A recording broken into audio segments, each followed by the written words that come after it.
Hi, my name is Anel Rivera. I go to UNC Chapel Hill, and here's my story. So I was born in Charlotte, North Carolina, but I grew up in Concord, North Carolina, which is a small town next to Charlotte. Going into high school, I expected it to be like the typical High School Musical, but it wasn't really like that.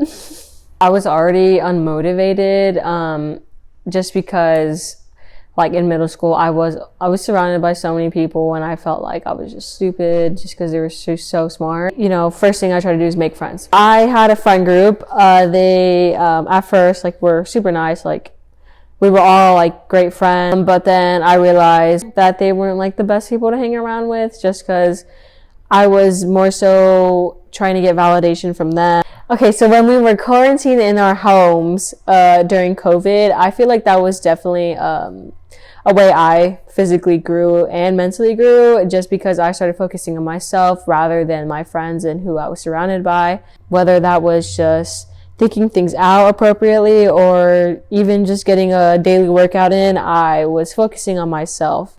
So during COVID, since we were just in the house alone, it was just like my siblings and my mom most of the time because my dad was still working. Like speaking to my family, growing my relationship with my family, especially like my parents, around like 2 years. My multiple family members died, some from COVID, some from other things. Like my uncle committed suicide, and my grandpa and like my aunt and my uncle died from COVID.